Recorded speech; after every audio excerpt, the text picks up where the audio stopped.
Hi guys, Danny here from Thursday Film Club, and this is my first review in a series of reviews that I'm going to do. This first one's on Lion, which is the directorial debut of Garth Davis. It stars Dev Patel, Rooney Mara, Nicole Kidman, Sunny Pawar, and David Wenham, who plays Faramir in Lord of the Rings.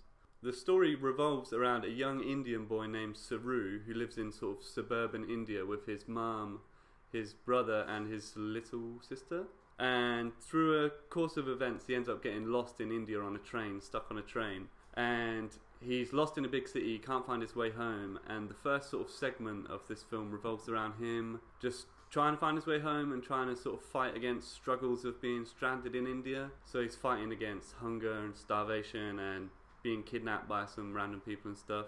He eventually gets found by an orphanage and he gets adopted by an Australian couple, and then the second half of the film focuses on him in Australia. He's grown up, all he's really known his adult life is living in Australia, and he's sort of in a way repressed this Indian side of him that he can't really remember, and he starts getting flashbacks of it and he's remembering stuff. Basically the story is of him using Google Earth to try and find his original home again. The first half of the film, where he's lost in India, is definitely my favourite part of the film. It's really fast-paced and engrossing and exciting, and it sort of gives you a look at a part of the world, I guess, that you don't really see much of in film, which is India. The young actor that plays Saru, his name is Sunny Pawar. That's probably how it's pronounced, maybe not. He's really, really good for me. For how young he is, he does really, really well. A lot better than some of the other actors in the film for me. He's probably the reason it's engaging. It's really exciting to see him on screen. You want to know more about his character. It's endearing to see sort of the storyline between him and his brother play out at the start before he gets lost. And then the second half, for me, the pace just slows down entirely and it's really kind of dead. It's a lot more focused on Dev Patel as the older Saru and his sort of struggle with his identity and his sort of nationality and stuff like that. And there's a lot of soul searching and a lot of boring shit. So if you like sort of soppy sort of shit, you'll probably like the second half. It's sort of You have a moist cunt. you fucking idiot. So the second act is a lot slower and we're focusing all on Saru's emotional state, and this is where the main sort of themes of the film come out with regards to nationality and international themes and family as well, and what sort of ties a family together and makes someone your family. We see Dev Patel's portrayal of Saru going through all this turmoil and he's feeling all this guilt for this sort of lavish lifestyle he lives now in Australia in comparison to where he's come from and the sort of poverty, and how he's, in a way, I guess he feels like he's turned his back on that even though it's a situation forced upon him. He's struggling to cope with all this guilt and trying his hardest to find his way back to where he's come from and find his roots, and at the same time hiding all of this from his adopted parents because he doesn't want to affect them. And Nicole Kidman's portrayal of his mother is also going through her own shit with the family she now has, and she's got another adopted Indian son who you don't really hear that much about him or what's going on. You basically get given the idea that it's a bit shit, which I think for me was like one of the holes in the film. Like they could have developed that a lot more, and I think that would have made Nicole Kidman's character for me a lot better, because there's a lot of people raving about how good she was, but for me she was just pretty average. But I think that's because of the way the whole character was developed and that whole relationship between the two sons and her. Nicole Kidman, she was good, but the character wasn't that great, so it's hard for me to say it's an amazing performance. Dev Patel, the same sort of thing. Like, I didn't enjoy his portrayal of Saru, but I think that's because it's just he's got to portray this. Well, I guess no, he could have done it better. It was a bit shit. not to shit on Dev Patel. I didn't like the second half of the film. Maybe that's his fault. Maybe it's not. Sunny Pawar, however you fucking pronounce it. He was really good. He's probably, if I had to say the best actor, I'd say him. And then Rooney Mara, also good. She didn't have that big of a part. Well, I guess she did. But it's all, everything in the second half I didn't enjoy. Average. For them. For those actors. I have shat on the second half of the film quite a bit.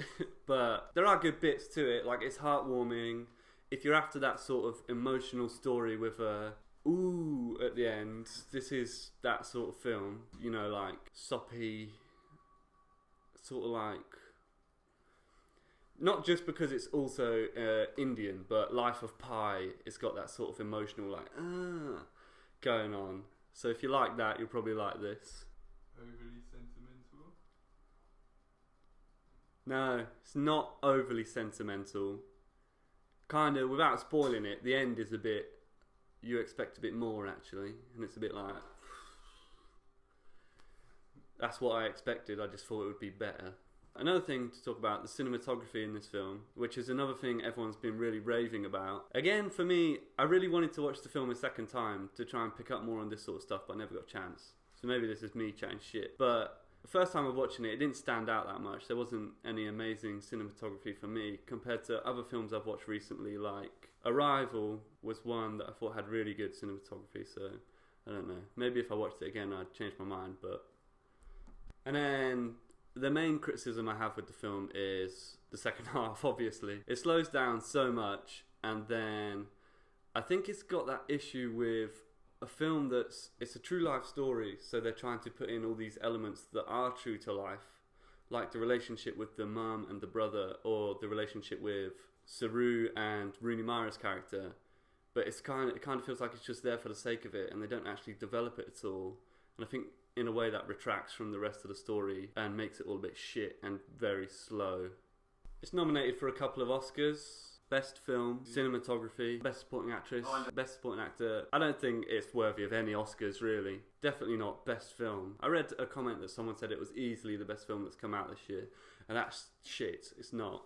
Definitely not. It's good. It's alright, but it's nowhere near as good as, like, even other films at the Oscars like La La Land, Arrival. All way better.